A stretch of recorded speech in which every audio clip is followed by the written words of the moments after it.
The Arizona sun beat down on Copper Ridge like the judgment of an angry god. Dust hung in the air, thick enough to taste coating the wooden storefronts and the tired faces of men who'd forgotten what mercy looked like. It was late September 1886, 3 years after the Apache Wars had ended, and the town still wore its hatred like a badge of honor. Jedediah Crane stood in the shade of the general store, hat in hand, watching the road that led in from Tucson. 29 years old and 5'6" in his boots, he'd stopped growing the day his father's fists had cracked 3 of his ribs. That was a lifetime ago.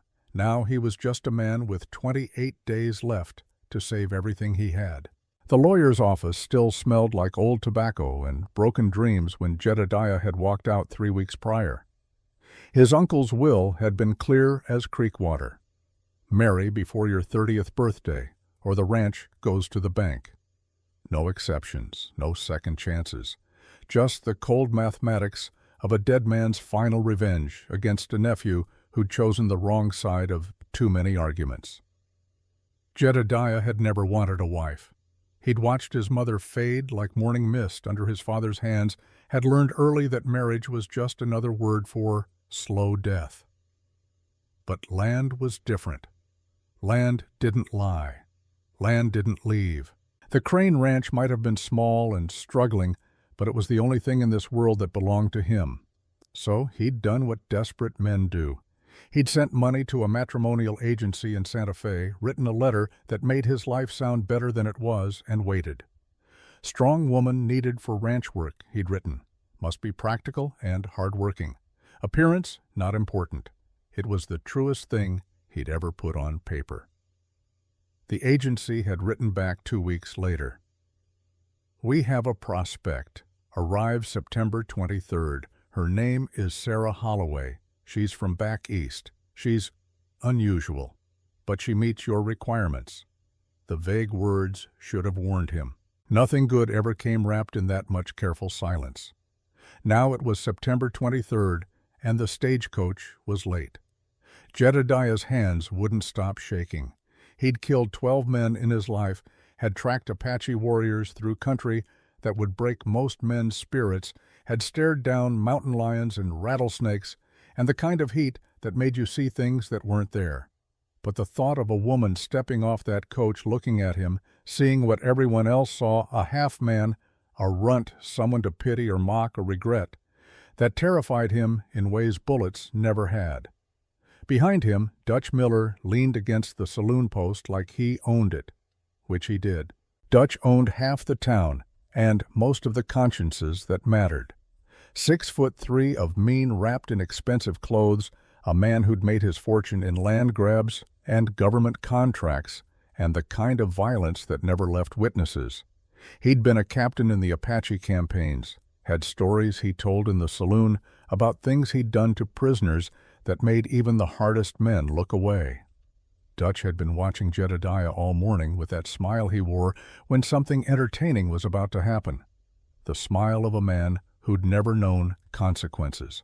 Boy's mail-order bride coming in today, Dutch announced to the growing crowd. His voice carried across the street like a whip crack. Little McCain finally got himself a woman. Wonder if she knows what she's getting. Might break him in half on the wedding night if she ain't careful. Laughter rippled through the assembled men. Jedediah felt it crawl across his skin like insects. He'd heard it all before, every variation of the same cruel joke. He kept his eyes on the road and his jaw clenched and waited for it to pass. It always passed, eventually. The stagecoach appeared at noon like a mirage resolving into terrible reality. 6 horses pulling a dust-covered box that rattled and creaked its way down the main street. The driver, a leathery man named Curtis, who'd seen everything twice, pulled the team to a stop in front of the store with practiced precision. The door opened.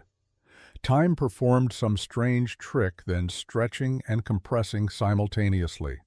Jedediah would remember this moment for the rest of his life with the clarity of a photograph. The way the sunlight caught the dust, the way the crowd went silent all at once like someone had cut every throat simultaneously, the way his heart stopped beating for 3 full seconds. She stepped down from the coach and kept unfolding upward. 6'1" of raw presence in a gray traveling dress that strained across shoulders built for labor. Her skin was copper dark, her black hair pulled back in a severe bun that couldn't quite contain its wildness. High cheekbones, eyes like obsidian chips, hands that could palm a man's skull. She carried herself with the kind of dignity that came from surviving things that should have killed you. She was Apache. The silence that followed was total. Even the horses seemed to hold their breath. Jedediah felt the world tilt sideways. This wasn't possible. The agency wouldn't have sent him an Indian woman, not unless someone had made a terrible mistake or played a joke too cruel to contemplate. But there she stood, meeting the eyes of every person on that street, with a level gaze that dared them to speak first. Then Dutch Miller's voice shattered the moment like a rock through glass. "Well," his drawl dripped poison. "McCain, you really are something special. Couldn't even get yourself a white woman. Had to go and order up a savage." The crowd erupted. Men doubled over laughing. Women gasped behind gloved hands. Someone shouted something about checking if she had a scalp collection in her luggage. The cruelty fed on itself, building and building, until it felt like the whole town might tear itself apart with the force of its own hatred. Jedediah watched the woman's face, watched the way her jaw tightened almost imperceptibly, watched the way her massive hands curled into fists at her sides. But she didn't look away, didn't drop her eyes, just stood there absorbing every word like she'd been doing it all her life. And then Jedediah saw something that stopped his breath entirely. A scar, small, crescent-shaped, just above her left eyebrow where a bullet had creased the skin but hadn't quite killed. He knew that scar. He'd seen it before through the scope of a Springfield rifle on a morning that had ended in blood and smoke and screaming. 3 years ago, Cañon de los Embudos, the last real engagement of the Apache Wars before Geronimo finally surrendered. Jedediah had been Lieutenant Crane, then attached to the 4th Cavalry as a tracker. He'd been one of the Indian scouts who knew the territory better than the maps ever could. His job was simple: find them, mark them, let the cavalry do the rest.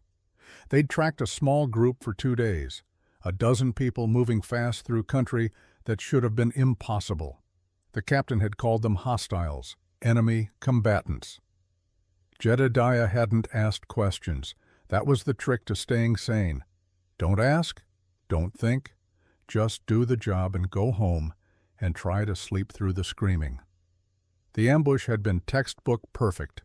Cavalry on 3 sides, high ground, no escape. The Apache had fought like demons, like people who knew this was the end and decided to take as many as they could with them. Jedediah had been positioned on a ridge, calling positions, marking targets. He'd seen her through the scope. A woman tall for Apache fighting alongside the men with a knife in each hand. She'd been covering a group of children, 3 small shapes huddled behind a boulder, while bullets turned the air around them into screaming metal. A warrior next to her, firing arrows with impossible speed, had been shouting something in Apache. His voice had carried across the canyon. Desperate. Protective. Jedediah's captain had pointed at the warrior. That one. Take him down. Orders were orders.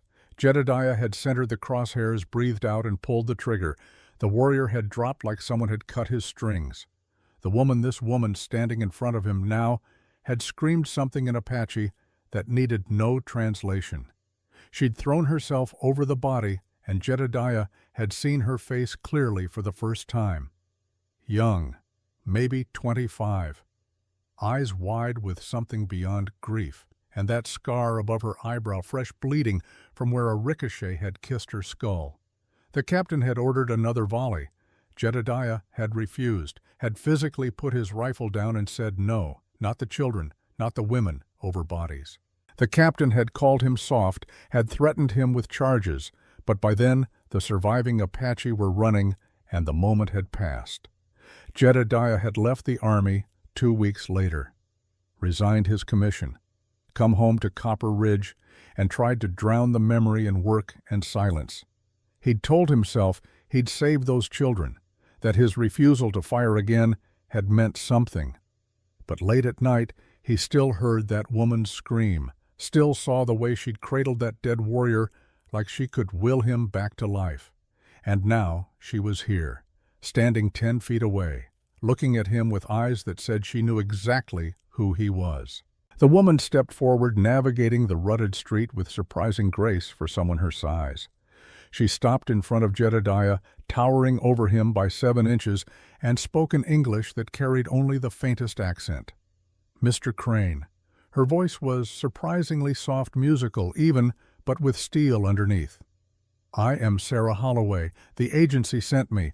I understand if you wish to send me back. Jedediah couldn't speak. His throat had closed entirely. The whole town was watching, waiting to see what the runt would do when faced with the savage bride. Dutch Miller's laughter was a physical presence, pressing down on his shoulders like hands trying to shove him into the dirt. Send her back, Dutch called out. Hell, McCain, you should charge admission. Let folks come see the circus freak you ordered. The giant Indian bride. Tell me, sweetheart, you house-trained, or should we get you a cage? The crowd roared. Someone threw a clod of dirt that hit the woman's shoulder. She flinched just barely, and Jedediah saw something crack in her composure, saw her massive frame shrink inward just a fraction, shoulders curling, head dropping, the universal language of shame, of wanting to disappear.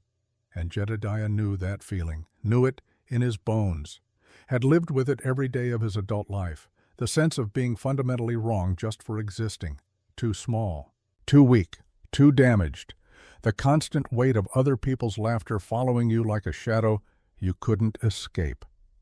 In that moment, Jedediah Crane made a decision that would change everything. He stepped forward, closing the space between them. The top of his head barely reached her collarbone. He looked up, way up, and held out his hand. Welcome to Copper Ridge, Miss Holloway. His voice came out steadier than he'd expected. I apologize for the rudeness of my neighbors. They seem to have forgotten their manners, along with their humanity. The woman stared down at him like he'd spoken a language she didn't understand. Her eyes searched his face, looking for the trap, the cruelty, the inevitable betrayal. Jedediah held her gaze and saw the exact moment she recognized him.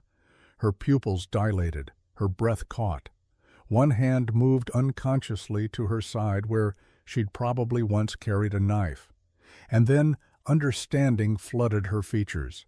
Not just recognition, knowledge.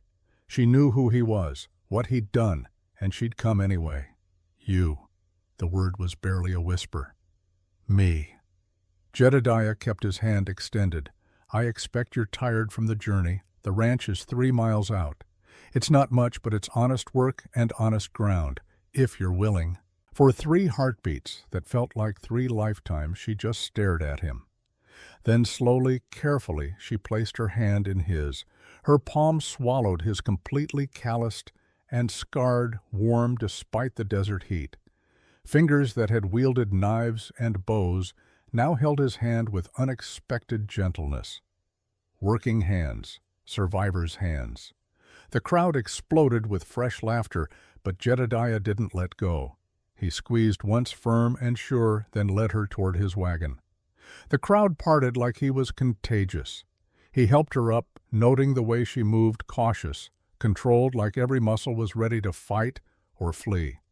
He climbed up beside her, took the reins, and clicked the horses forward. They rode out of town in silence so heavy it felt like a third passenger.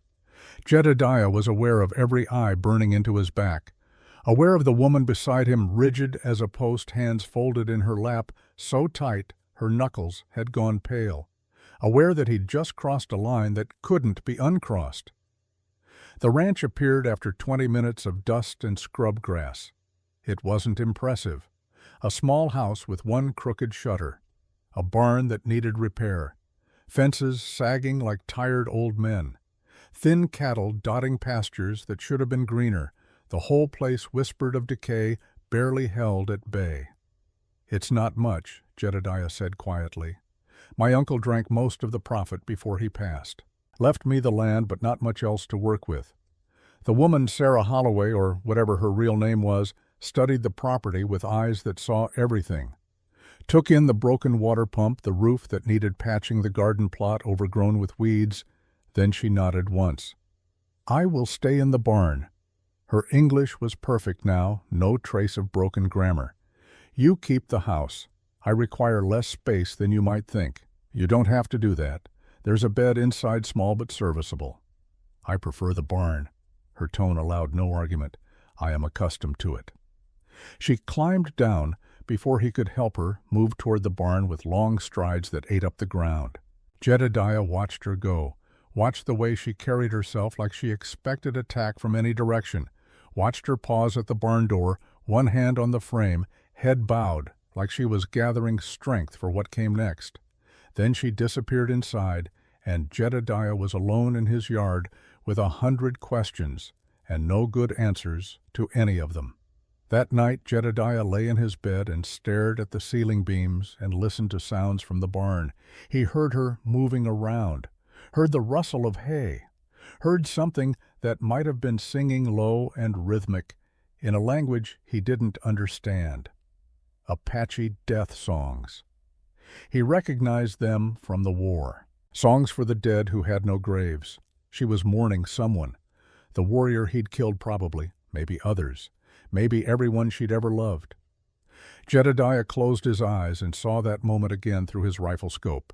The way the warrior had fallen, the way she'd screamed, the way he'd told himself he was just following orders, just doing his duty, just trying to survive a war he hadn't started and didn't understand. He wondered if she was out there planning how to kill him, if this whole thing was an elaborate revenge scheme that would end with a knife in his throat some dark night. Part of him thought he probably deserved it. Part of him was so tired of carrying the weight of what he'd done that the idea of ending it didn't sound terrible. But a bigger part of him, the part that had made him refuse to fire that second shot, the part that had walked away from the army and its certainties, that part whispered that maybe this was something else. Maybe this was a chance to do one thing right in a life full of things done wrong. He didn't sleep that night, just lay there listening to her songs and trying to find a way forward that didn't end in more blood. Morning came like it always did in Arizona, sudden and hot and unforgiving. Jedediah walked outside to find the woman already working. She'd mucked out the horse stalls, repaired a section of fence with scrap wood she'd found, and was currently hauling water from the well with a bucket that took him 2 hands to lift. She managed it with one. She'd changed out of the gray traveling dress into something simpler, a worn shirt that might have been a man's, once canvas pants boots that had seen hard miles. Her hair was pulled back in a single braid that hung to her waist. She moved with efficient grace, no wasted motion, every action purposeful. Jedediah watched her for a moment before speaking. "You don't have to do all this. We can discuss the work arrangement." She didn't look at him. "I am strong. I work. That is why you sent for me." "Yes, a strong woman for ranch work." "That's what I wrote, yes. Then I will work. It is simple." But it wasn't simple. Nothing about this was simple. Jedediah opened his mouth to say something, anything, but the sound of hoofbeats cut him off. Multiple riders coming fast and not friendly. The woman heard them too. Her whole body went tense, that coiled readiness of someone who'd learned to always expect violence. She set down the water bucket, carefully turned to face the approaching riders, with her chin up and her hands loose at her sides. Dutch Miller rode into the yard like he owned it, 4 of his ranch hands flanking him, all of them armed, all of them wearing expressions that promised nothing good. They pulled up in a cloud of dust, horses snorting and stamping. Dutch swung down from his black stallion with the confidence of a man who'd never been told no in his life. His eyes went to the woman first, traveling up and down her frame in a way that made Jedediah's stomach turn. Well now, Dutch's smile was all teeth. "Came to see the happy couple. Make sure you two survive the night. She didn't crush you in your sleep, did she? McCain Indians are tricky like that." His men laughed on cue. The sound was ugly, practiced cruelty refined to an art. "Mr. Miller," Jedediah kept his voice level, "you're on my property without invitation. State your business or leave." Dutch ignored him entirely, taking 3 steps toward the woman. She stood her ground, but Jedediah saw the way her jaw tightened, saw the flash of something in her eyes that might have been fear, or might have been fury, or might have been both at once. "Tell me something, sweetheart." Dutch circled her like she was livestock at auction. "What reservation did you crawl out of San Carlos Fort Apache? You one of Geronimo's girls? Maybe you were there when we rounded you all up, like the animals you are?" The woman said nothing. But Jedediah saw her hands curl into fists. Dutch stepped closer, close enough to reach out and touch. And that's what he did. Put one hand on her shoulder like he had the right. It happened faster than thought. The woman's hand shot out, grabbed Dutch's wrist, and twisted. There was a crack like breaking wood. Dutch screamed high and shocked. And then he was on his knees in the dirt, his arm bent at an angle that made Jedediah's own wrist ache in sympathy. The woman held him there for 3 long seconds, while his men sat frozen on their horses, hands moving toward guns, but not quite drawing, not quite ready to start a fight they might not win. Then she spoke. Her voice was quiet, almost gentle, but it carried across the yard like prophecy. "You will not touch me. You will not speak to me. You will leave this property now. And if you return Mr. Miller, I will break more than your wrist." She released him. He stumbled backward, cradling his injured arm, face purple with rage and humiliation. "You're dead," he spat the words like venom. "Both of you. The bank will hear about this before sunset. You've got days, McCain, maybe hours. Get out." Jedediah's voice was steady as stone. "Now." Dutch climbed back on his horse, one-handed, awkward and graceless. He jabbed a finger at Jedediah, his voice raw with fury. "This isn't over, not by half. That savage just signed both your death warrants. Enjoy your last sunsets on this land, McCain."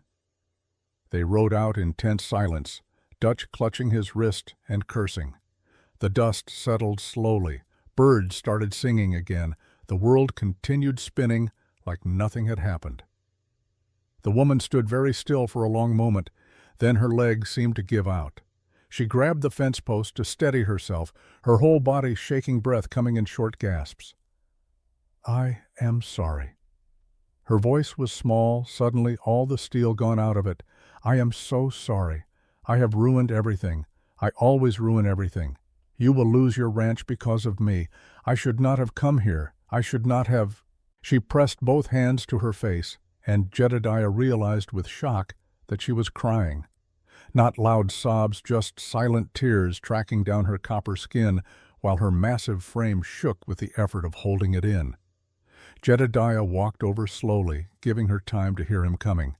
He stopped an arm's length away, close enough to speak quietly. "Miss Holloway, look at me, please." She shook her head, wouldn't lower her hands. "Please." Slowly, reluctantly, she dropped her hands. Her eyes were red, swimming with tears she was too proud to let fall. "That," Jedediah said carefully, "was the finest thing I've seen in 5 years. Maybe longer." She stared at him like he'd grown a second head. He smiled, small but genuine. "Dutch Miller is a coward and a bully and probably half a dozen worse things I won't say in front of a lady. He's been running this town through fear for too long. Someone needed to stand up to him. I'm glad it was you, but your ranch, the bank. He will destroy you, maybe, probably. But at least I'll go down fighting instead of bending. And I'd rather lose everything standing next to someone with courage than keep everything by bowing to men like Dutch Miller." The woman searched his face, looking for the lie, the trap, the inevitable betrayal. Jedediah held her gaze and let her see the truth. Whatever happened next, whatever consequences came down, he meant what he said. "Why?" The word was barely a whisper. "Why are you kind to me? You know what I am." "Do I?" Jedediah kept his voice gentle. "Tell me what you are." "I am Apache. I am the enemy. I am the savage your people hunted and caged and tried to erase. You know this. You were there." So she did know. She'd recognized him just as he'd recognized her. The battlefield connection, the shared moment of violence, hung between them like smoke. Jedediah took a breath. Let it out slow. What I know is this. You're a woman who traveled 1,000 miles to a place where everyone hates you for the crime of existing. You're a woman with courage enough to defend herself when attacked.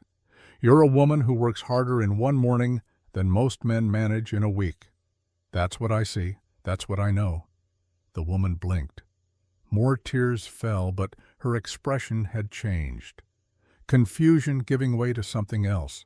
Something that might have been hope or might have been the beginning of trust. You do not know me, she said quietly. No, I don't. But I'd like to, if you're willing. They stood there in the morning sun, this mismatched pair, while the world turned around them and storm clouds gathered on the horizon, both literal and metaphorical. Neither of them knew what came next. Neither of them had answers to the 100 impossible questions hanging between them. But they had this moment, this small space of understanding, and sometimes that's enough to build on. That evening, Jedediah made dinner. Nothing fancy, just beans and cornbread, but he made enough for two and brought a plate out to the barn. The woman was sitting on a hay bale, hands working on something he couldn't quite see. She looked up when he entered, wariness flashing across her face. Thought you might be hungry. He set the plate on an overturned crate. It's not much, but it's warm. She looked at the food like it might be poisoned. Thank you. She didn't reach for it. Jedediah nodded, turned to leave, then stopped. His hand went to his pocket, felt the weight of something he'd been carrying for 3 years. The question had been burning in his chest all day. He had to ask. Cañón de los Embudos, April 1883. You were there. It wasn't a question. She went very still. The warrior I shot, the one you were with. Who was he? Her hands clenched on whatever she'd been working on. When she spoke, her voice was hollow, scraped clean of emotion. His name was Takota. He was my husband. The words hit Jedediah like a physical blow. He'd known somewhere in the back of his mind he'd known, but hearing it said aloud made it real in a way it hadn't been before. I'm sorry. The words were pathetically inadequate. I'm so sorry. Sorry. She repeated the word like it was foreign. You are sorry you killed him. Or sorry you did not kill me as well. Both. Neither. I don't know. He scrubbed a hand across his face. I was following orders. That's not an excuse, just a fact. If I could take it back, I would. But you cannot. She stood up, and he saw what she'd been working on, a small leather pouch worn and stained. She held it out to him. This was his. He made it for our daughter. She was 3 years old. She died 2 months after he did. Fever. Because there was no medicine at San Carlos. Because they would not let us leave to find the healing herbs. Jedediah took the pouch with shaking hands, opened it. Inside was a tiny bracelet made of carved bone and sinew, delicate, beautiful, made with a father's love for a child he'd never see grow up. What was her name? Nalan. It means maiden in our language. She would have been 6 now, would have been learning to weave and ride and all the things Apache girls must know. Jedediah closed his eyes. Behind his lids, he saw ghosts. The warrior falling, the woman screaming, children crying, the endless cycle of violence that created more grief than it could ever resolve. When he opened his eyes, the woman was watching him with an expression he couldn't read. You want to know why I answered your letter, Lieutenant Crane? She used his old rank deliberately. Because I saw your name, and I remembered. The man who killed my husband was also the man who stopped shooting when he could have killed us all. The man who refused his captain's orders. The man who walked away from the army 2 weeks later. How do you know that? I asked. Her smile was bitter. Apache are very good at gathering information. We had to be to survive. I learned your name, your story, what you did after. And when I saw the matrimonial advertisement, I thought perhaps this was meant to be. Meant to be. The words hung in the air like a challenge. "What did you think would happen when you came here? He had to know. Did you plan to kill me? Is that what this is?" The woman looked at him for a long moment. Then she did something completely unexpected. She laughed. Not with humor, but with the kind of exhaustion that comes from carrying too much for too long. "I do not know. When I left San Carlos, I told myself yes. I would come here and I would make you understand what you took from me. I would make you feel even a fraction of the pain you caused. But now," she gestured at the barn, the ranch, the vast empty sky beyond. "Now I am here, and you are not what I expected. You are not the monster I needed you to be." "What am I?" "Then I do not know that either." Her voice was quiet. "But you are not Dutch Miller. You are not the captain who gave you orders. You are something else, something I have not decided about yet." "Fair enough." Jedediah handed the pouch back carefully. "For what it's worth, I see him every night. Your husband. I dream about that day more than I dream about anything else, and I'm sorry. Not because it helps, not because it changes anything, just because it's true." She took the pouch, held it against her chest. "You want absolution. I cannot give it. But I will tell you this. You did not start the war. You did not make the policies that put us in reservations. You were a soldier following orders from men who saw us as less than human. That does not make you innocent, but it does not make you the villain of this story either. Then who is the villain, everyone? No one." She sat back down on the hay bale. "The villain is the world that made us enemies. The villain is the hunger and the fear and the belief that there is not enough land or water or life for all of us to share. The villain is the story your people tell about mine and the story mine tell about yours. We are all villains and all victims at the same time." The weight of her words settled over Jedediah like a heavy blanket. He wanted to argue, wanted to find some way to simplify it, to make it clean and clear and solvable. But life didn't work that way. War didn't work that way. And whatever this thing was between them certainly didn't work that way. "What do I call you?" he asked finally. "Sarah Holloway doesn't seem right." She smiled, sad but genuine. "My name is Aida. It means first to dance. My father gave it to me because I would not stop moving, even in my mother's womb. But you should call me Sarah in town. It is safer that way." "All right, Sarah in town. Aida here." He nodded slowly. "And you can call me Jedediah, or Jed, not Lieutenant, never that again." "Very well, Jedediah." The way she said his name, careful and precise, made something in his chest tighten. This was impossible. All of it. A white ex-soldier and an Apache widow, pretending to be married, living on borrowed time, in a town that wanted them both gone, connected by violence and grief and something else neither of them had words for yet. "I will tell you one more thing." Aida's voice pulled him back from his thoughts. "And then you should go because we both need rest, and tomorrow will be difficult."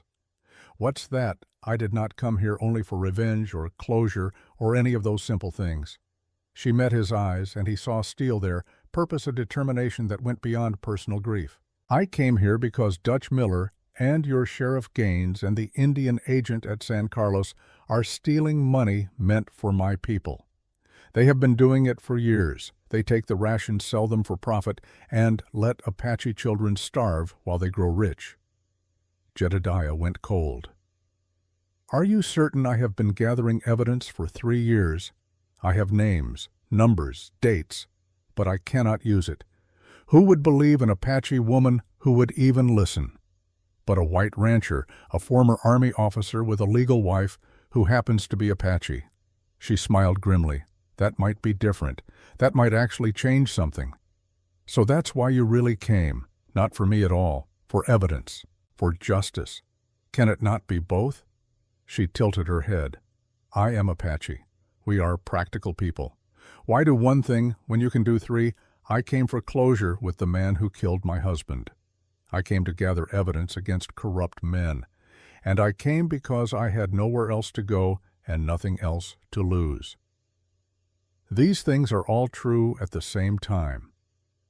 Jedediah processed this, fitting the pieces together into a picture that made more sense than it should have. "You're using me." Yes, her honesty was startling. "Just as you are using me to keep your ranch. We are both using each other. The question is whether we can do it with honesty and perhaps eventually with something like respect." He should have been angry, should have felt manipulated, used, played for a fool, but instead he felt something else entirely. Relief. Because this made sense. This was a transaction he could understand. Two people with impossible problems trying to help each other survive. All right. He held out his hand. Partners then, for whatever that's worth. She looked at his hand for a long moment, then reached out and shook it. Her grip was gentle despite her size, careful not to crush his smaller hand. Partners. They stood there in the barn with sunset light falling through the gaps in the walls. Two people who should have been enemies agreeing to an alliance that would probably destroy them both. But in that moment, it felt like the most honest thing either of them had done in years. Jedediah left her to eat in peace and walked back to the house. He climbed the steps, went inside, and sat at his small table in the growing dark.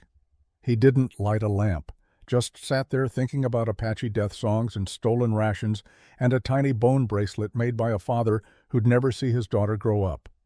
In the distance, thunder rumbled. The monsoon season was starting. Soon the rains would come and turn the dust to mud and the dry washes to raging rivers. Everything would change. Everything already had. Jedediah thought about the look in Aida's eyes when she told him about the corruption, the steel beneath the grief, the determination of someone who'd lost everything but still found a reason to keep fighting.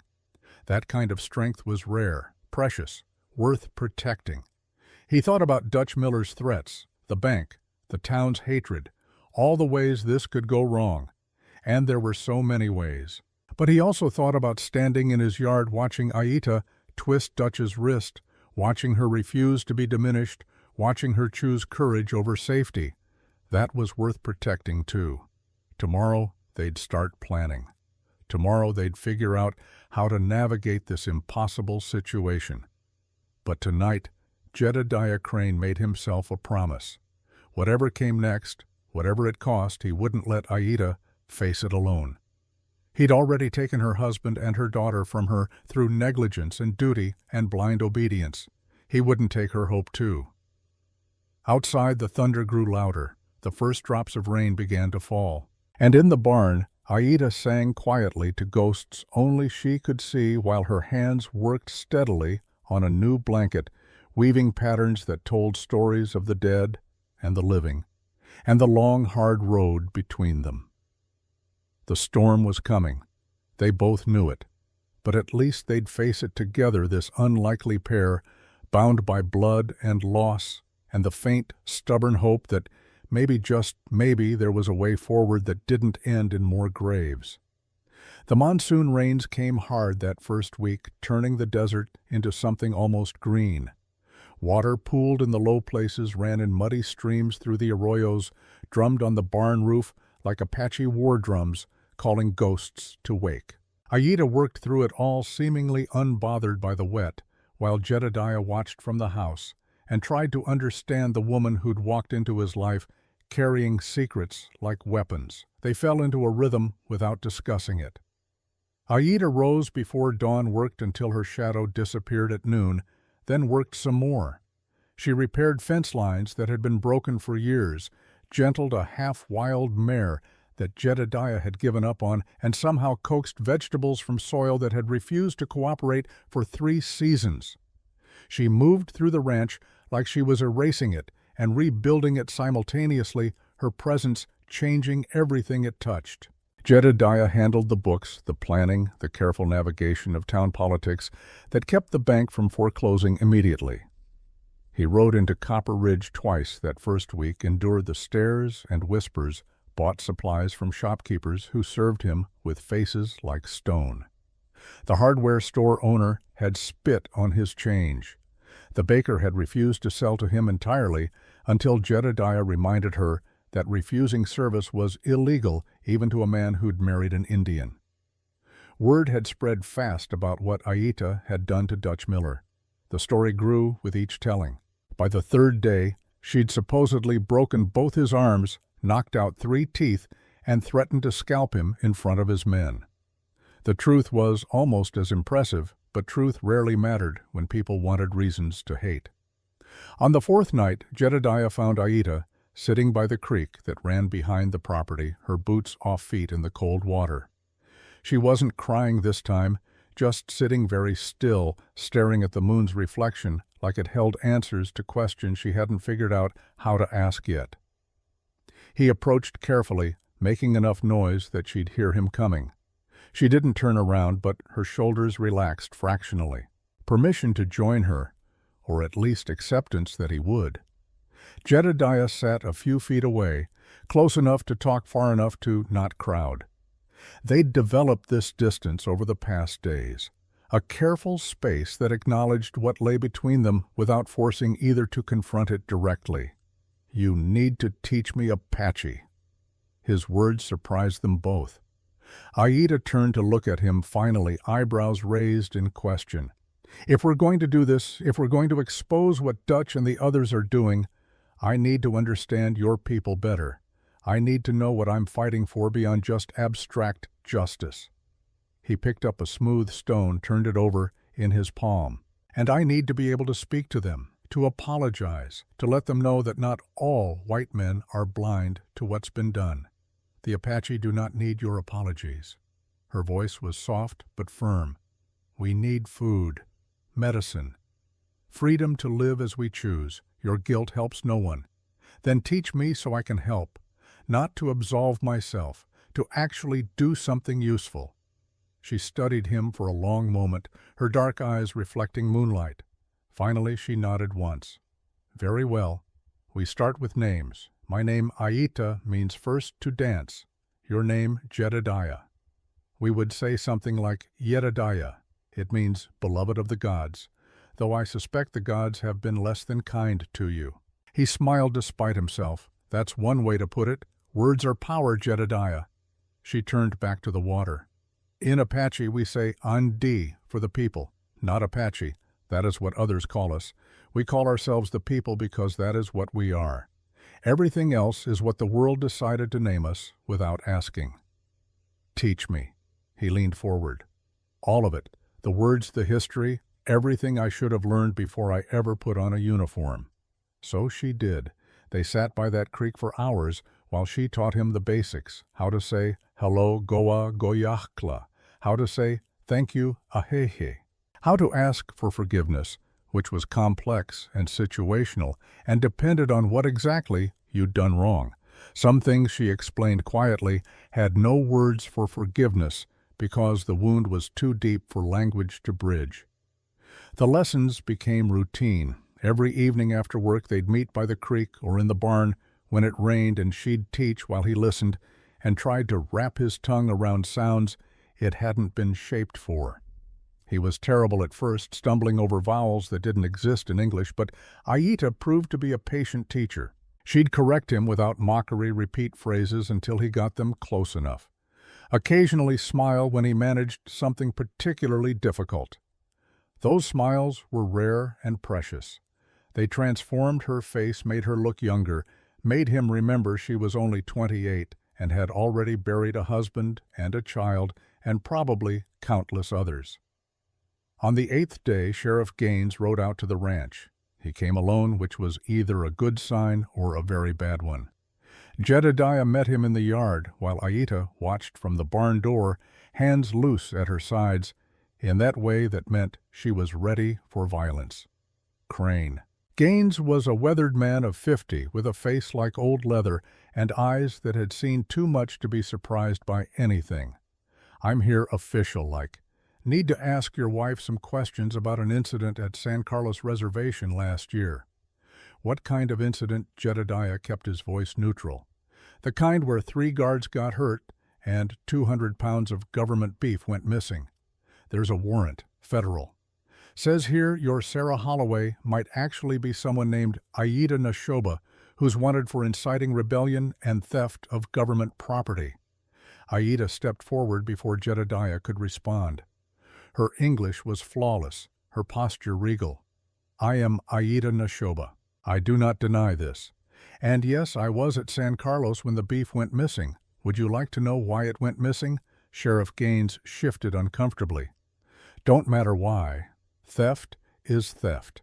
It matters when children are starving because the beef that was supposed to feed them was sold by your Indian agent to restaurants in Tucson. She took another step forward, and even Gaines, who'd faced down outlaws and killers, looked uncertain. The guards were hurt because they tried to stop us from taking food that was already ours by treaty right. Food bought with our land, our freedom, our blood. You got proof of these accusations? Not yet, but I will. She glanced at Jedediah. We both will. Gaines was quiet for a long moment, his jaw working like he was chewing tobacco he didn't have. Then he sighed, the sound of a man caught between a rock and a hard place. Look, I don't make federal law. I just enforce it. But I also ain't blind. I've heard things. Rumors about the reservation management. And I know Dutch Miller's got his fingers in more pies than he ought to. He folded the warrant carefully, put it back in his pocket. I'll file this with the territorial court like I'm supposed to. That'll take maybe 3 weeks before anyone actually looks at it. After that, I can't help you. It was the closest thing to mercy they were likely to get. Jedediah nodded slowly. 3 weeks. We'll make it count. See that you do. And Crane Gaines turned his horse but looked back over his shoulder. That scene at your wedding, Dutch making threats, I didn't care for it. Man's got too big for his britches. Wouldn't mind seeing him taken down a peg. He paused, his weathered face twisting with something that looked like shame. Dutch has been blackmailing me for 3 years. Got documents proving I took payoffs, looked the other way on his land grabs. I'm tired of being his dog. You take him down with real evidence, you cut the leash he's got around my neck. But he's got powerful friends beyond me. You go after him, you better have everything nailed down tight as a coffin. Otherwise, it's your coffin that gets nailed. He rode off, leaving Jedediah and Aida standing in the yard with a clock now ticking audibly overhead, and the knowledge that even corrupt men could want redemption. 3 weeks.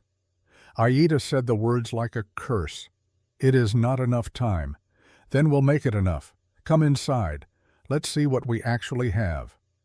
They spread out the evidence on Jedediah's small kitchen table. Aida had been thorough.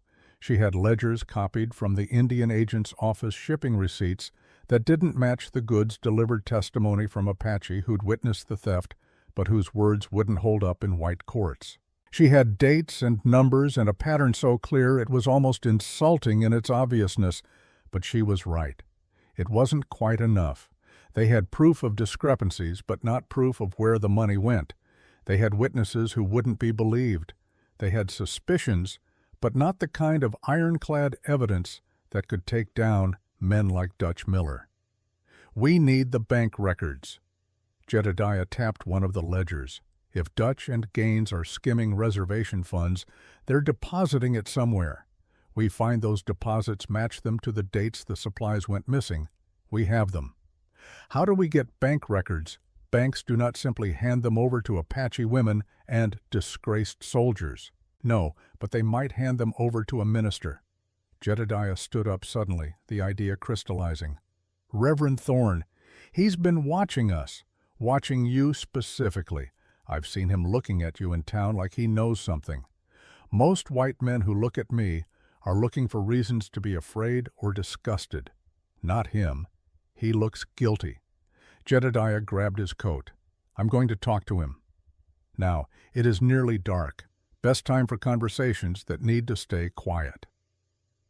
The ride into Copper Ridge took 30 minutes through mud and gathering darkness.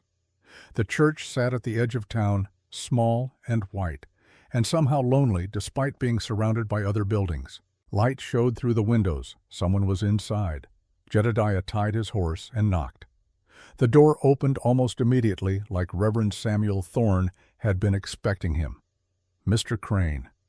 The Reverend was 60, if he was a day white-haired and thin, with eyes that carried the weight of old sins. "I wondered when you'd come. You know why I'm here, I suspect. Come in. This conversation isn't for the street." The church was simple inside. Plain wooden pews, a small altar walls bare, except for a single cross. Thorne led Jedediah to a back room that served as his office and living quarters combined. Books lined every wall, maps of the territory, and on the desk a photograph that made Jedediah's breath catch. It showed maybe 20 Apache children dressed in white people's clothes, standing in rigid rows outside a large brick building. Their faces were solemn eyes, empty, like something essential had been carved out of them. And there, in the back row, a girl of about 8, with defiant eyes and a scar already forming above her left eyebrow. Aida. Jedediah breathed the name. We called her Sarah at the school. Thorne picked up the photograph with shaking hands. Sarah Little Dove. We gave them all English names, told them their Apache names were savage, uncivilized, beat them if they spoke their own language, cut their hair, dressed them like white children, told them we were saving their souls. His voice cracked. We told ourselves we were doing God's work, civilizing the heathen, bringing light to darkness, but we were just killing them slowly, killing who they were. Some died of disease, some ran away and died in the desert. Some just stopped eating until they faded away.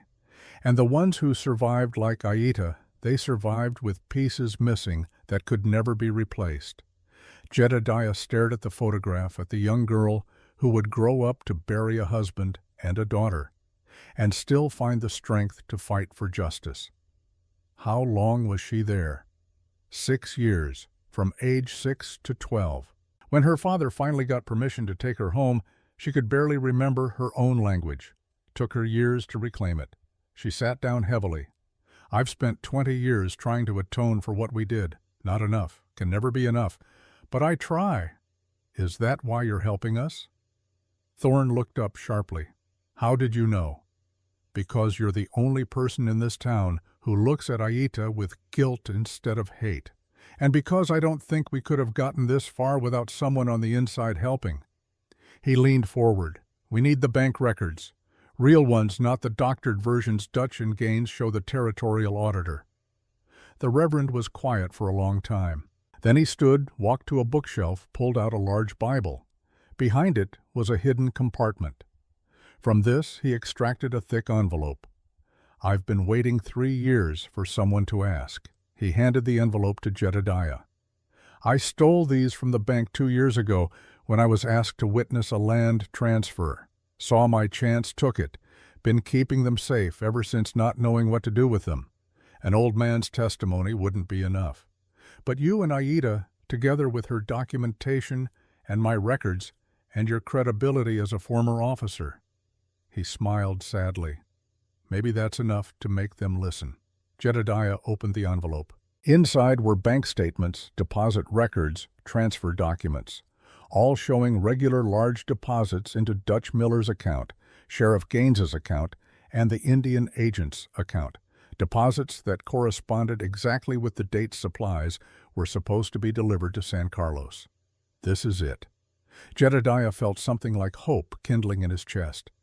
This is everything we need. There's more. Thorne pulled out another envelope, this one sealed with wax. I wrote a full confession.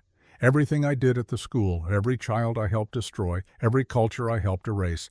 It won't bring them back, won't undo the damage. But when this goes to trial, I want the court to understand the full context, the systems that created this corruption, the attitudes that made it possible. You'll be ruined. Jedediah looked at the old man with new respect. Confessing to what you did at Carlisle, even if you were following policy, it'll destroy your reputation. My reputation has been destroying me for 22 years, Mr. Crane. I was 40 years old when I taught at Carlisle, thought I was doing God's work. Now I'm 62, and I know I was doing the devil's. He placed a hand on Jedediah's shoulder. Tell Aida I'm sorry. Tell her I know sorry isn't enough, but it's all I have left to give. Tell her yourself. Come to dinner tomorrow night. She should hear this from you." Thorne's eyes widened. "You think she'd allow that? I think she deserves the chance to decide. And I think you deserve the chance to say these things to her face instead of through me." The Reverend nodded slowly, tears tracking down his weathered face. "Tomorrow, then. I'll come." Jedediah rode back through the darkness with the envelopes tucked safely in his coat. The rain had started again, cold and cleansing. He felt something shifting inside him, some weight beginning to lift. They had a chance now, a real chance. Aida was waiting on the porch when he arrived, wrapped in a blanket, her face anxious. She'd been worried. The realization made something warm bloom in his chest. "I have it." He dismounted, held up the envelopes. "Bank records, everything we need." Her face transformed. Hope and relief and something fiercer, sharper. How Reverend Thorne. He's been holding on to them, waiting for someone who could use them. He wants to help us. Why would a white minister help Apache? Because he's the one who taught you English at Carlisle, because he's carried the guilt of what he did there for 20 years, and because he knows more than anyone what these policies cost. He looked at her carefully. He wants to come to dinner tomorrow, to apologize in person. Aida went very still. That kind of stillness that meant a storm was building inside emotions too big for movement. When she finally spoke, her voice was barely a whisper. "Samuel Thorne. I remember him. He was kinder than the others. When they beat us for speaking Apache, he would at least cry about it after." She laughed bitterly, as if his tears helped, as if we cared that he felt bad while he held us down. "You don't have to see him if you don't want to," Jedediah said quietly. "I can tell him no." "No." She straightened, pulled the blanket tighter. "I will see him. I will hear what he has to say. And then I will decide if his apology means anything or if it is just another way for white people to feel better about the harm they cause. That's fair." She looked at him, then really looked at him, her eyes searching his face in the dim light from the house. "You are different than I expected, Jedediah Crane. When I came here, I thought you would be weak, easy to manipulate, a tool I could use and discard. But you are not weak. You are just quiet. There is a difference. I've been called weak my whole life. Too small, too soft, too willing to question orders. Maybe they were right. No." Her voice was firm. "Weakness is doing harm because you are afraid not to.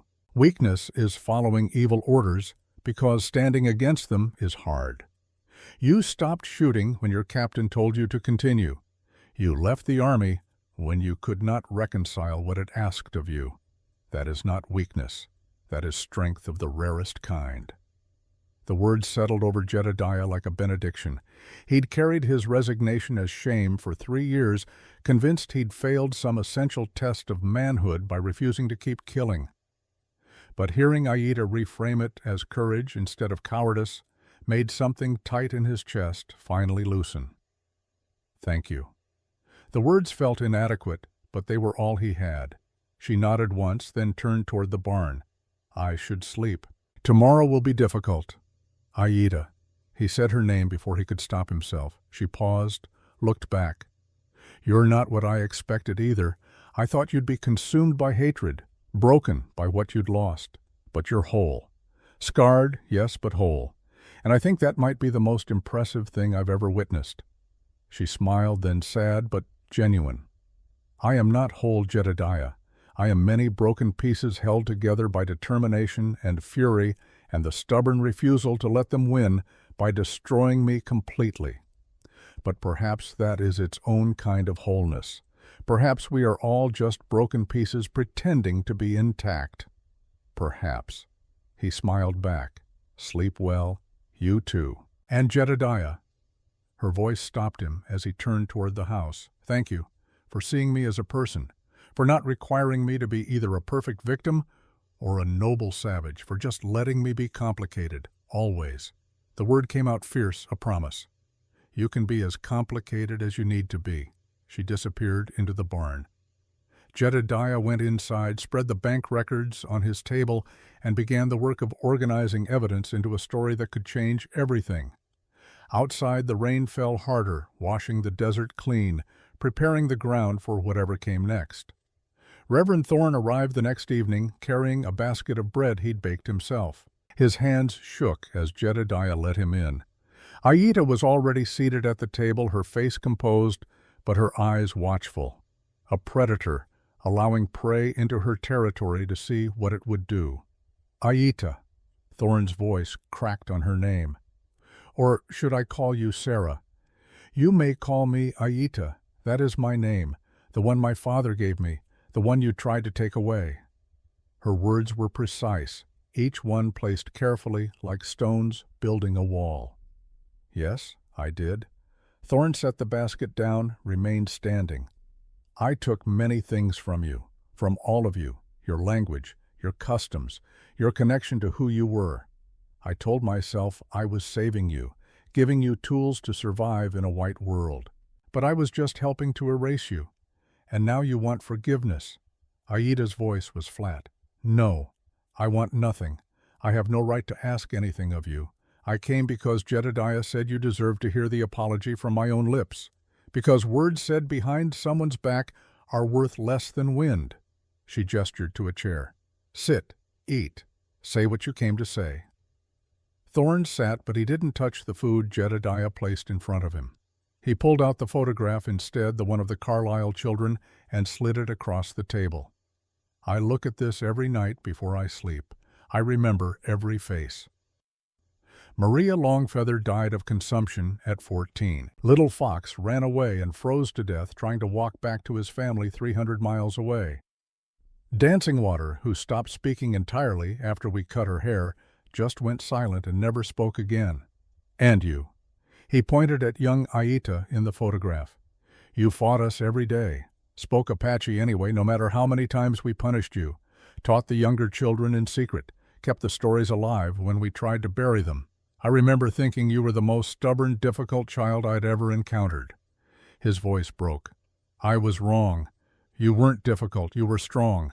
Strong enough to resist when resistance meant suffering. Strong enough to hold on to yourself when we tried to make you into something else. And I hate that I didn't see it then. I hate that I was part of that machine. Aida stared at the photograph for a long time. When she finally spoke, her voice was thick with suppressed emotion. Do you know what I remember most about Carlisle? Not the beatings, not the hunger, not even the sickness that killed so many. I remember the silence, the white silence that filled every space. No drums, no songs, no sound of our language in the halls. Just English words and church bells and the sound of children crying themselves to sleep. She looked up at Thorne. I learned your language. I learned your religion. I learned to act like a white girl. And when I finally went home at 12 years old, I had forgotten how to be Apache. My own mother cried when she saw me because I could barely speak to her. It took me years to remember, years to reclaim what you stole. I know, and I'm sorrier than words can express. Your sorry means nothing to the dead children. Aida pushed the photograph back across the table. But it might mean something to the ones still alive, the ones still suffering at San Carlos, the ones whose rations you can help us recover. Your sorry has to be more than words, Reverend. It has to be action. It will be. I swear it. Thorne pulled out his confession letter, placed it on the table. I've written everything. When you take this case forward, use my testimony. Let me help dismantle what I helped create. Aida took the letter, opened it, read the first few lines. Her eyes widened slightly. You name other ministers, other teachers, people still in power, yes. If we're going to change the system, we have to expose all of it, not just the financial corruption, but the cultural genocide that made it possible. She looked at him with something that might have been respect. You understand this will destroy you. I'm 60 years old. My wife is dead. I have no children. What do I have left to destroy? He leaned forward. But you, Aida, you have a life ahead of you.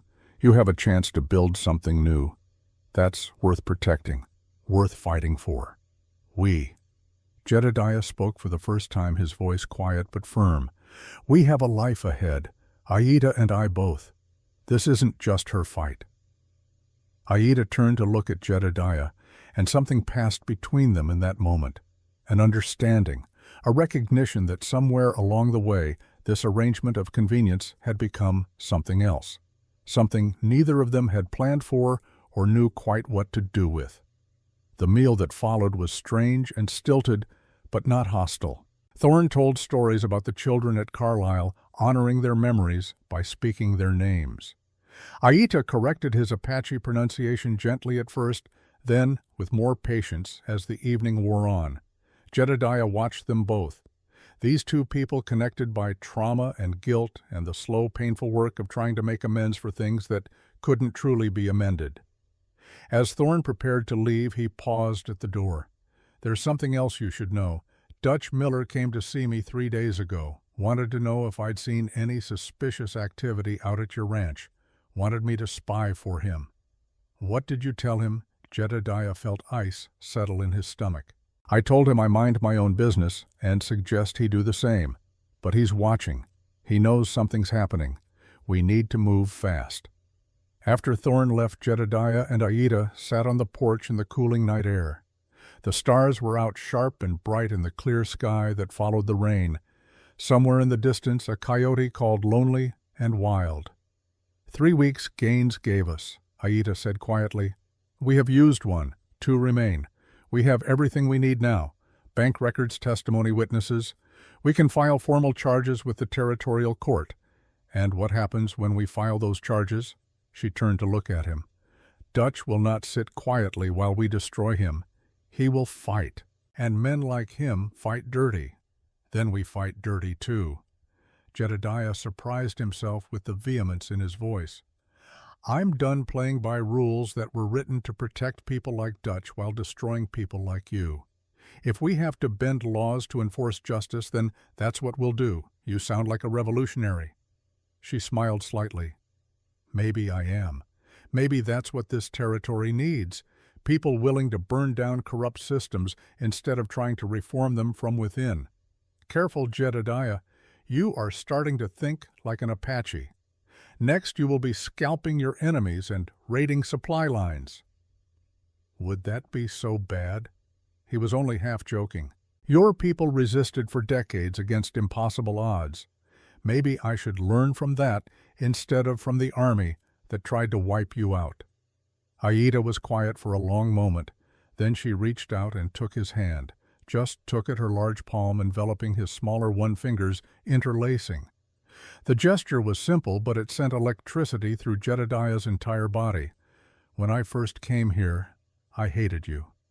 She spoke softly, not looking at him.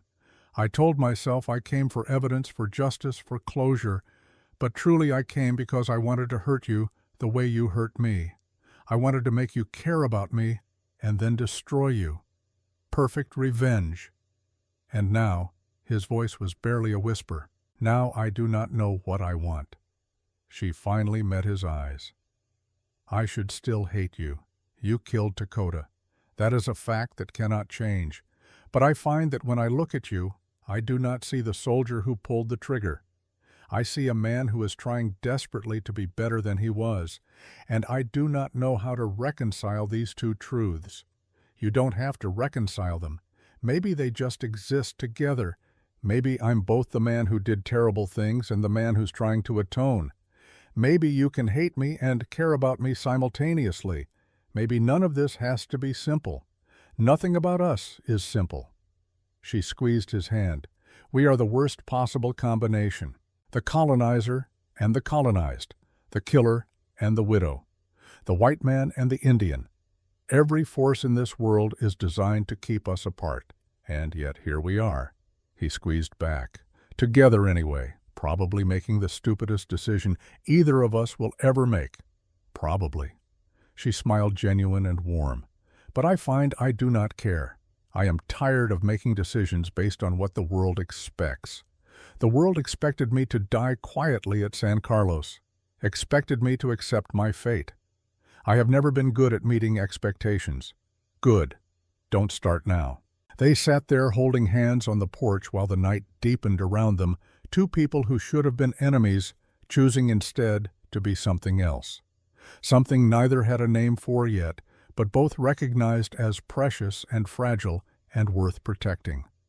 The next morning brought visitors they hadn't expected. A group of Apache, 7 of them, rode into the yard at dawn. Aida went rigid when she saw them, then her face transformed with joy. Naichi. She ran forward, embracing a tall warrior with scars across his chest. And Lozan. Her joy was incandescent, brighter than Jedediah had ever seen her. The Apache spoke rapidly in their own language, words tumbling over each other too fast for Jedediah to follow with his limited vocabulary.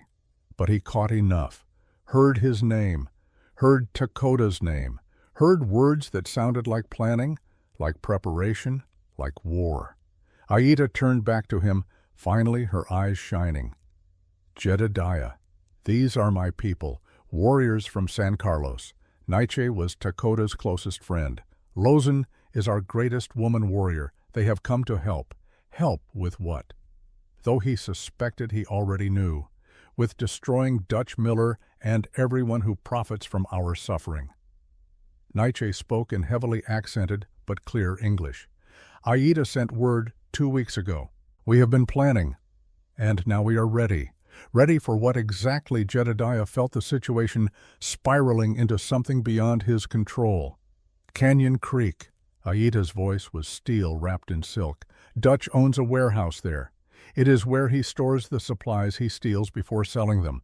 We are going to take them back, all of them. And we are going to make sure everyone knows exactly what he has been doing. That's theft. Jedediah's military training kicked in, even as part of him thrilled at the audacity. You'll be arrested.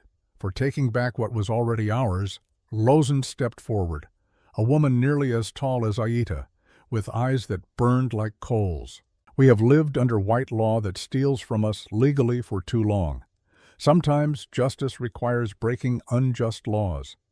Jedediah looked at Aida, saw the determination in her face, saw that she'd been planning this all along. The evidence, the legal approach, it was all insurance, a backup plan. But this was her real strategy, direct action, taking back by force what had been stolen by force. He should have been angry, should have felt betrayed, but instead he felt something else entirely. Pride, and a fierce desire to help. All right, he said it before he could talk himself out of it. When do we leave? Aida's eyes widened. You would come with us. You would break your own people's laws. They stopped being my people when they made laws that starved children while enriching thieves. He held her gaze. I'm with you, whatever comes. The smile she gave him then was worth every risk they were about to take. They began planning immediately, spreading maps across the kitchen table, marking routes and timing and contingencies. The warehouse sat 3 hours' ride north, isolated enough that they could hit it without immediate interference. Naichi had been watching it for weeks, knew the guard rotation, knew that Dutch kept only 2 men there most nights. We go tomorrow night. Aida traced the route with one finger. We take the supplies. We distribute them directly to San Carlos before Dutch can react. And we make sure everyone knows exactly what happened and why. And the evidence. Jedediah tapped the envelopes from Thorne. When do we file that after? Once the supplies are returned and people see the proof with their own eyes. Then the paper evidence will be impossible to deny. She looked around at her warriors, at Jedediah, her face fierce and beautiful and terrifying all at once. We are going to win this, not through their courts, not through their rules, through direct action that they cannot ignore. Tomorrow night, then. Jedediah felt his heart hammering, felt fear and exhilaration mixing into something intoxicating. We take back what's ours. Ours? Aida repeated the word, testing it. Yes, ours, not mine, not yours. Ours. The distinction mattered. Jedediah understood that. Somewhere along the way they'd stopped being separate people, pursuing separate goals. They'd become something unified, a we, and that we was about to declare war on everything Copper Ridge stood for.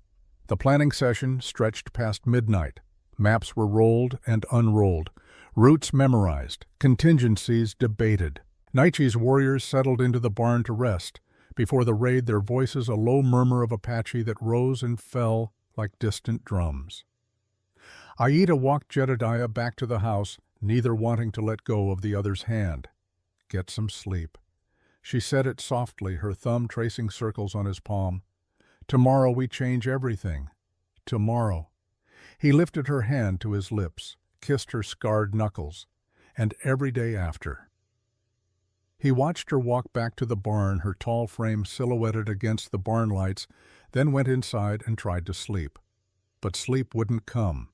The air felt wrong, too still, the kind of stillness that came before violence. Jedediah had learned to trust that feeling during the Apache Wars, learned that sometimes your body knew danger before your mind could name it. He rose, moved to the window. The ranch yard looked empty, normal, but something was off. The horses were too quiet. No sounds from the barn where 7 Apache warriors should have been talking, checking weapons, making the small noises people made when they couldn't sleep before battle. Nothing. Jedediah reached for his rifle. The door exploded inward. 4 men in dark clothes, faces wrapped in bandanas. The first one swung a rifle butt that caught Jedediah across the temple before he could bring his own weapon to bear. The world burst into white stars and copper taste, and the floor rushing up to meet him. When vision returned, he was being dragged across the yard by his arms. He heard shouting, saw the barn door fly open. Aida burst out, knife in hand, Naiche and Lozen right behind her with bows drawn. "Stop right there." The voice froze everyone. Dutch Miller stepped from the shadows near the house, his broken wrist in a fresh sling, but his good hand steady on the pistol he had pressed against the base of Jedediah's skull. "One more step, squaw, and I paint this yard with his brains." Aida went still, absolutely still. The stillness of a predator calculating odds and finding them unacceptable. Behind Dutch, more men emerged from hiding. 8, 10, all armed. They'd been waiting, watching, planning their own raid while Jedediah and Aida had been planning theirs. "Thought you were clever." Dutch's voice dripped satisfaction. "Thought I wouldn't have men watching this place day and night. I know about your Apache friends, know about your warehouse plan, know about every damn move you've made since you started sniffing around my business." He pressed the gun harder against Jedediah's head. "And now you're going to make a choice. You can try to rescue your white boy here and watch him die in the dirt. Or you can be smart for once in your savage life and do exactly what I say." Aida's eyes locked with Jedediah's. He saw her mind working, saw her running scenarios, calculating whether she could move fast enough to save him. He saw her reach the same conclusion he had. She couldn't. "What do you want?" Her voice was flat, empty of everything except cold assessment. "Those documents, all of them. The bank records, the confessions, every scrap of paper you and that bleeding heart reverend scraped together. You bring them to Canyon Creek warehouse at dawn. Alone. Your Apache friends stay here, or my men put 20 bullets in this boy before you get within 100 yards. How do I know you won't kill him anyway? You don't. But it's the only chance he's got." Dutch smiled, ugly and triumphant. "And here's the beautiful part. Even if you do exactly what I say, even if I let him go, you'll still lose, because by tomorrow afternoon you'll be wanted for theft of those documents from the Reverend, for assault on a federal officer, me, for harboring escaped reservation Indians. I win either way." He gestured to his men. "Get him on a horse. We're leaving." They hauled Jedediah up, hands already being bound behind his back with wire that bit into his wrists. He tried to stand, but his legs wouldn't cooperate. The blow to his head had scrambled something inside. "Aida!" He forced the word out through lips that didn't want to work right. She stood 20 feet away, Naiche's hand on her shoulder, keeping her from charging forward. Moonlight caught the tears streaming down her face. Tears of rage, not grief, not yet. "Jedediah." Her voice carried across the yard. "Beloved of the gods, you hold on, you stay alive, because I am coming for you. I know." He tried to smile, tasted blood instead. "You always do. they threw him belly down over a saddle. The last thing Jedediah saw before a bag went over his head was Aida's face, not broken, not defeated, calculating, planning, getting ready to wage war. The horses moved out at a trot. Jedediah counted the rhythm of hoofbeats, tried to track direction, despite the darkness and the pounding in his skull. North, toward Canyon Creek, toward whatever trap Dutch had prepared. But Dutch had made a mistake. He thought Aida would come to negotiate, come to trade documents for a life. He didn't understand that Aida Neshoba didn't negotiate with men who took what was hers. She destroyed them. And as the horses carried him into the night, Jedediah found himself almost pitying Dutch Miller. Almost. Because tomorrow, when dawn broke over Canyon Creek, the most powerful man in the territory was going to learn what happened when you made an enemy of an Apache warrior who had nothing left to lose and everything to fight for. Tomorrow, Dutch Miller's world was going to burn, and Jedediah was going to have a front-row seat. Dawn was still 2 hours away when Aida, Naiche, and Lozen approached Canyon Creek from the east, moving through darkness like smoke. They were not coming to negotiate. They were coming to take back what was theirs. Jedediah, her husband, her partner, the man who'd chosen to stand beside her when the whole world said he should walk away. Behind her, Naiche moved without sound, 19 years of survival making him a ghost even among ghosts. Lozen ranged ahead, her supernatural sense for danger, reading the landscape like white men read books. They'd spent the 4 hours since Dutch's raid planning, not with fear, not with grief, with cold, tactical precision. "He'll have men in the warehouse windows," Naiche had said. "Snipers. He'll expect you to come through the front door with documents. Then we don't come through the front door." Aida had spread the map across the table, her finger tracing routes. "We come through the roof, through the loading dock, through every entrance except the one he's watching." "You are thinking like a warrior again." Lozen's smile had been fierce. "Good. It has been too long since you let yourself be dangerous." Now creeping through pre-dawn darkness toward the warehouse that loomed like a sleeping beast against the stars, Aida let that dangerous part of herself take over completely. The part that had survived Carlisle, that had fought beside Dakota, that had watched her daughter die and somehow kept breathing. The part that was done asking for permission to exist. Dutch Miller wanted war. Then war he would have.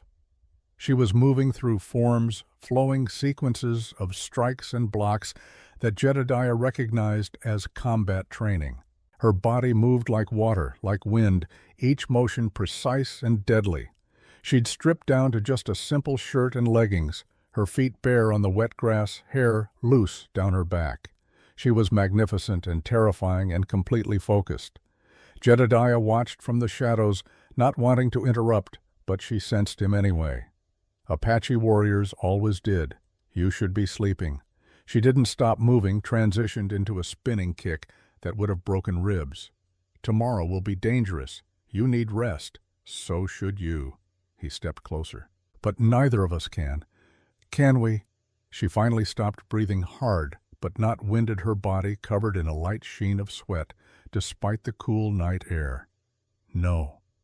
When I close my eyes, I see them. All the children who died because men like Dutch decided their lives were worth less than profit. I see Nayland. She was so small when the fever took her, her body barely made a shape under the blanket, and I could do nothing." Her voice broke on the last word. Jedediah moved without thinking, closed the distance between them, and pulled her into his arms. She stiffened for a heartbeat, then collapsed against him, her much larger frame folding down so she could bury her face in his shoulder. She didn't cry, just held on to him like he was the only solid thing in a world that kept shifting. "I am afraid." The words were muffled against his shirt. "I have not been afraid in years.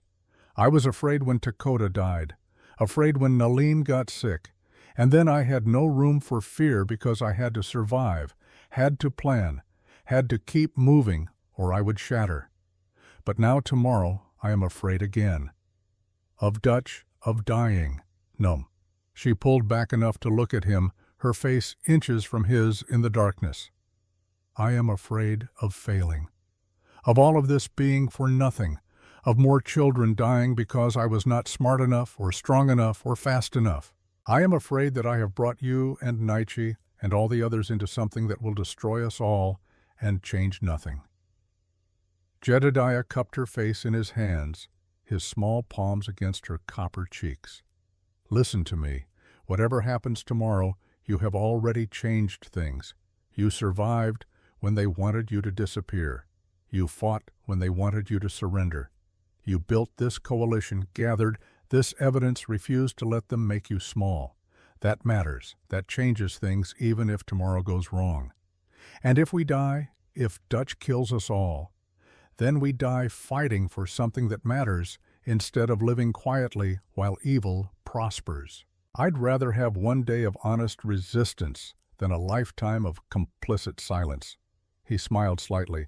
You taught me that. These past weeks, watching you, learning from you, seeing how you turned pain into purpose. You made me braver than I knew I could be. Aida stared at him, her dark eyes searching his face like she was trying to memorize every detail.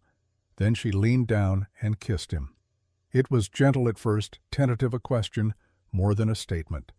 But when Jedediah kissed her back, when his hands moved to her hair and hers to his waist, it deepened into something desperate and hungry and inevitable. They broke apart, breathing hard. Aida rested her forehead against his, her hand still gripping his shirt like she was afraid he'd disappear. This is complicated. Her voice was shaky. You killed my husband, I know. I should hate you, I know. But I do not.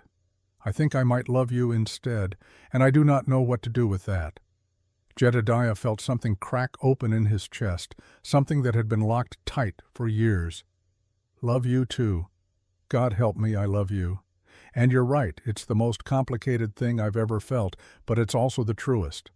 We are going to die tomorrow, she said it matter-of-factly. Dutch will not let us take his supplies without a fight. Probably.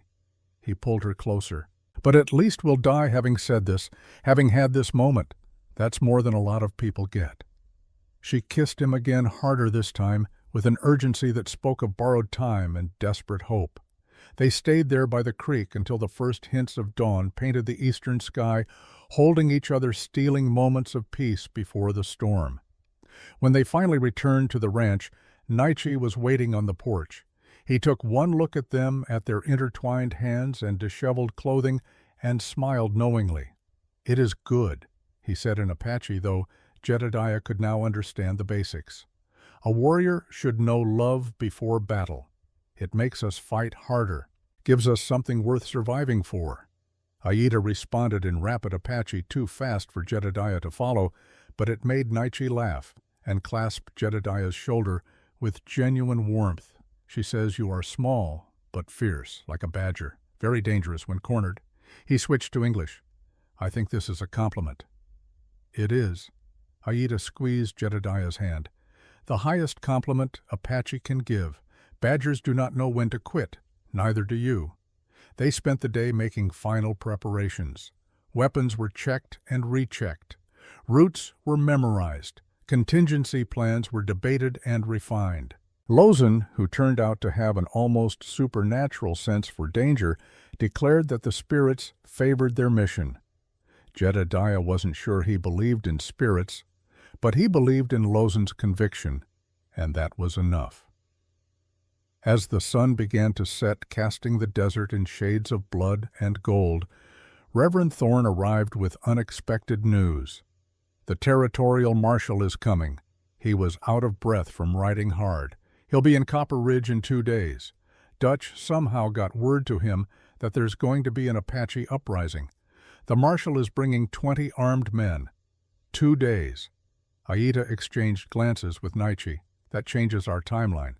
How Jedediah felt the plan shifting again. We cannot simply raid the warehouse and disappear now. Thorne dismounted, his old body moving stiffly. If the marshal finds Apache warriors in the area, he'll use it as justification to round up everyone from San Carlos. You'll start the war Dutch has been trying to provoke for years. Then we give him something else to investigate. Jedediah felt an idea forming. We don't just take the supplies, we take Dutch. Citizen's arrest for theft of federal property. We hold him until the marshal arrives present all the evidence at once. Make it impossible for him to spin the narrative. You want to kidnap the most powerful man in the territory. Thorne looked stunned. Not kidnap, arrest. Jedediah pulled out the bank records. We have proof of his crimes. I'm a former Army officer. That gives me some authority.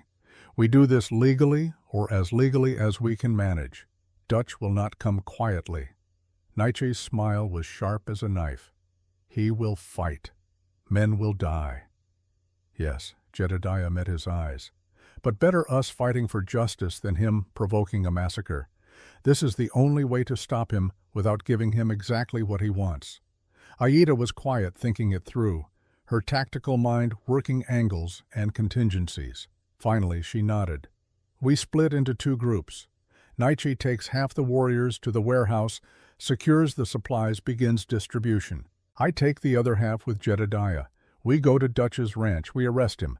We bring him and the evidence to Copper Ridge together. Into the heart of the town that hates us. Lozen shook her head. That is suicide. Maybe.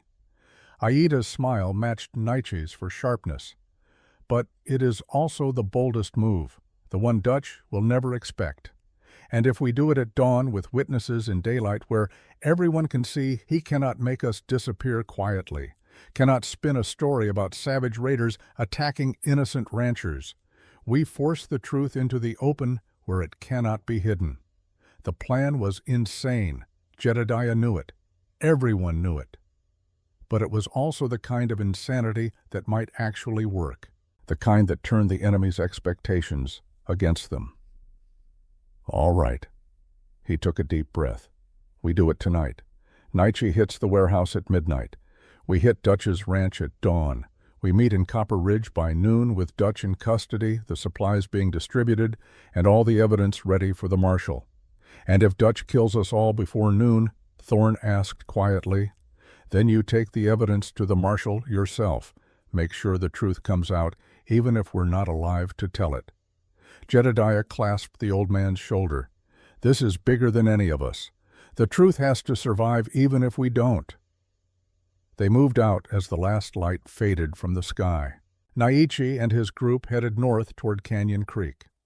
Jedediah, Aida, Lozen, and two young warriors named Geronimo, named for the great leader, and Cochise, named for another, rode east toward Dutch Miller's sprawling ranch.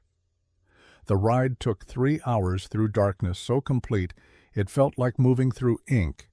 They traveled in silence, communicating only with hand signals Aida had taught Jedediah over the past weeks. He'd never felt more alive, more terrified, more certain that he was exactly where he was supposed to be. Dutch's ranch appeared over a rise, a collection of buildings that spoke of wealth and power. The main house was 2 stories larger than anything else in the territory except maybe the governor's mansion in Tucson. Barns and bunkhouses sprawled around it. Jedediah counted lights in 3 buildings. Guards or ranch hands, impossible to tell from this distance. We wait for dawn. Aida's whisper was barely audible. We want witnesses. Want people to see this happen in daylight. They settled into position on a ridge overlooking the ranch, taking turns keeping watch while the others rested. Jedediah found himself next to Lozen during the deepest part of night. She studied him with eyes that seemed to see through flesh to whatever lay beneath. You love her. It wasn't a question. Yes. She does not know what to do with that love. Does not know if she can trust it. Her English was better than she usually let on. She has been betrayed by white men too many times. I know, I don't blame her. Good. Because if you hurt her, if you betray her, I will kill you slowly. Apache women know many ways to make death last. Lozen smiled pleasantly. But I do not think you will betray her. You have the eyes of a man who has found something worth dying for. Those men rarely become traitors. I won't let her down. See that you do not. We have lost too much already. We cannot afford to lose her, too. As dawn began to paint the sky in shades of rose and amber, they moved down from the ridge, approached the main house from three sides, weapons ready, every sense alert for danger. Jedediah knocked on the front door loud and formal, while the others positioned themselves at exits and windows. The door opened. A ranch hand, bleary-eyed and confused, stared at Jedediah in his worn clothes and the Apache warriors flanking him. "Tell Dutch Miller he has a visitor. Federal business." Jedediah kept his voice steady and official. "Now." The hand disappeared. Shouting erupted inside the house. Jedediah heard Dutch's voice, angry and disbelieving. Then the man himself appeared, pulling suspenders over his undershirt, his face purple with rage. "McCain, what in the hell do you think you're doing, bringing savages to my door at dawn, placing you under citizen's arrest for theft of federal property fraud and conspiracy to defraud the United States government?" Jedediah pulled out the bank records. "We have evidence of your theft from San Carlos Reservation. You can come peacefully, or we can drag you. Your choice." Dutch stared at him for 3 long seconds. Then he started laughing so hard he had to brace himself against the doorframe. "You've lost your mind, boy, completely lost it. You think you can arrest me.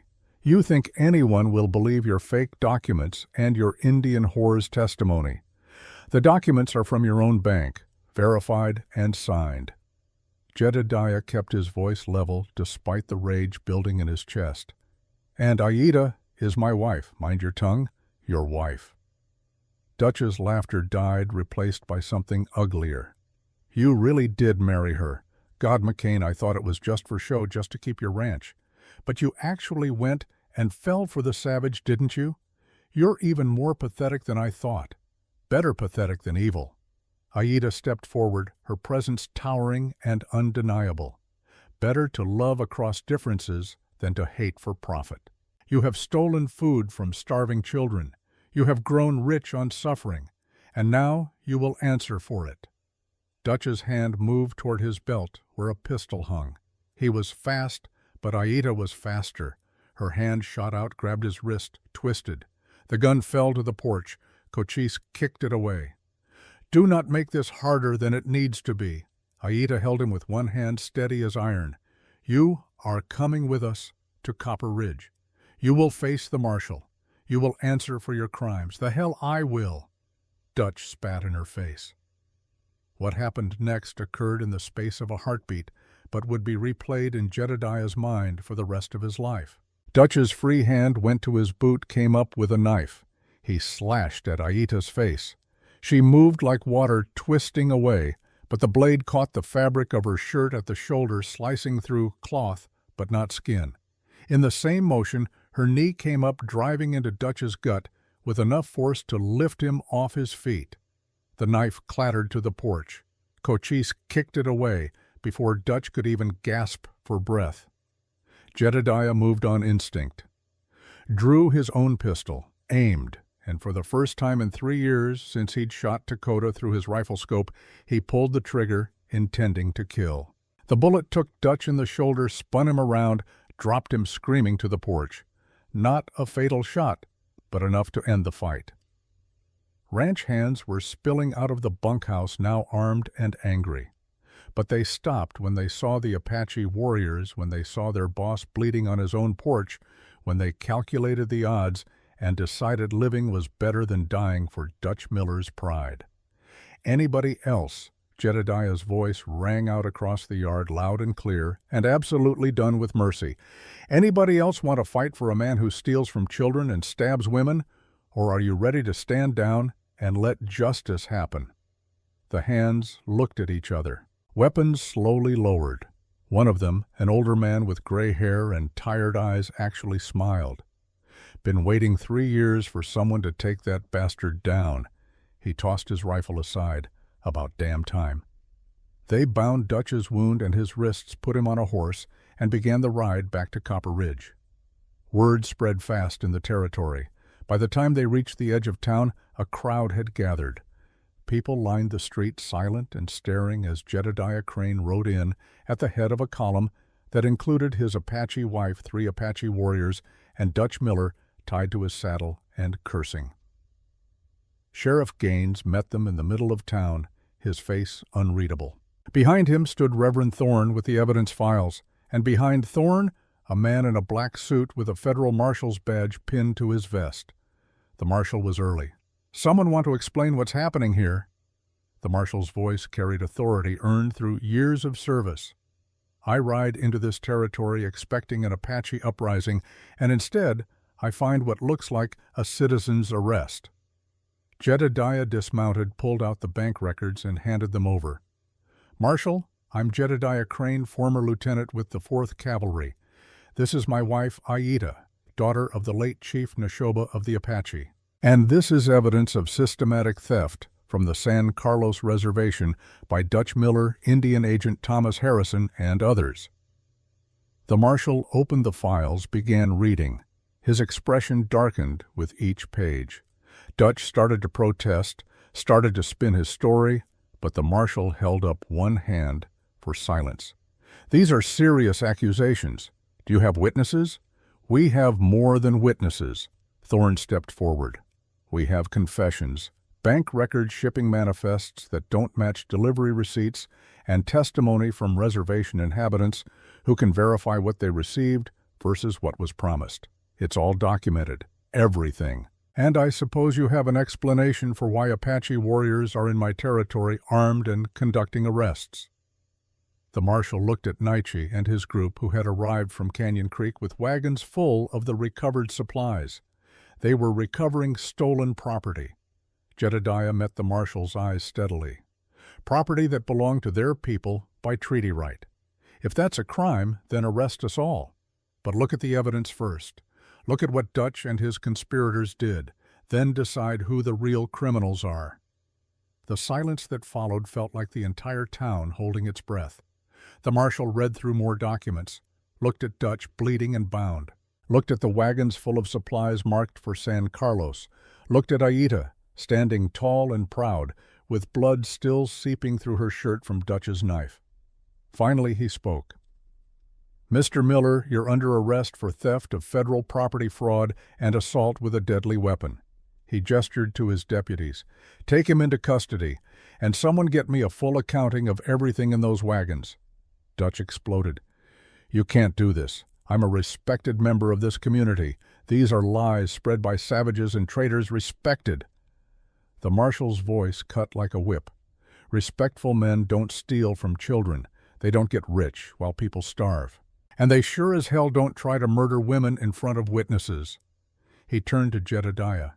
"You and your wife will need to give full statements, and those warriors need to return to the reservation before I have to arrest them for being off territory without permission.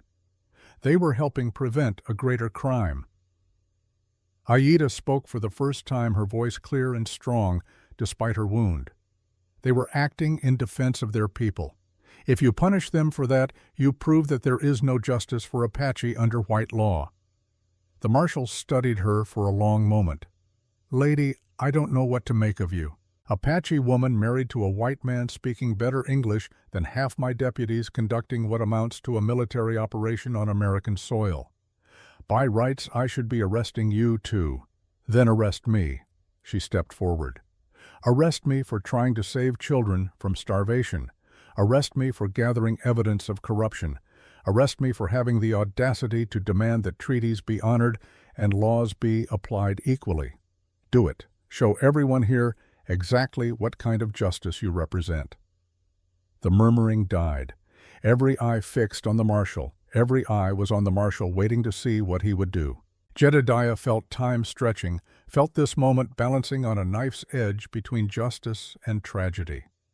The marshal took off his hat, ran a hand through his gray hair, and sighed deeply. "Number, I'm not arresting you. You did more actual law enforcement in one night than half my deputies do in a year." He looked around at the crowd. "But I am ordering a full investigation into the San Carlos administration, and I'm sending a telegram to Washington about treaty violations and the need for serious reform." He turned back to Aida. "You want justice, real justice. Then help me build a case so airtight that even the most corrupt judge in the territory can't dismiss it. Give me your evidence. Give me your testimony. And I'll make sure it reaches people who can actually change things." It was more than they'd hoped for, more than Jedediah had dared to dream. Aida looked at him, a question in her eyes. He nodded slightly. They'd come this far. Might as well see it through to the end. "We will help." Aida extended her hand to the marshal. "On one condition. The supplies in those wagons go directly to San Carlos today. Not tomorrow, not next week. Today. Children are hungry now." The marshal shook her hand, his grip respectful. "Agreed. I'll escort them myself to make sure they arrive intact." The crowd began to disperse, some people muttering angrily, others looking thoughtful, a few actually nodding in approval. Change was happening whether they liked it or not. The old certainties were cracking. Space was opening for something new, but not everyone was ready to accept that change. The gunshot came from a second-story window across the street. Jedediah heard it, the crack that preceded the impact, and reacted on instinct. He shoved Aida hard, throwing her to the ground as the bullet passed through the space where her head had been a heartbeat before. More shots followed. The crowd scattered, screaming. The marshal and his deputies drew weapons, returning fire at the window. Jedediah covered Aida with his body, small as he was trying to shield her with his own flesh. "I am fine." She pushed him off gently. "But you are not." He looked down and saw red spreading across his shirt. The second bullet had found him. He'd been so focused on Aida, he hadn't even felt it. Now that he saw it, pain bloomed hot and terrible in his side. "Jedediah," Aida's voice seemed to come from very far away. "Stay with me. Stay awake." He tried to respond, but his tongue wouldn't work right. The world was going gray at the edges, sound becoming muffled and strange. He was aware of Aida lifting him, cradling him against her chest, despite her own wound. Aware of shouting and running feet. Aware of Lozen's face appearing above him, her expression fierce and focused. The shooter was hit, Nietzsche's voice grim with satisfaction. "Jake Miller, Dutch's son. He will not shoot again. Get him to the doctor." The marshal was shouting orders. "Now, and someone get those savages out of the street before they're lynched. They are not savages." Aida's voice was deadly quiet.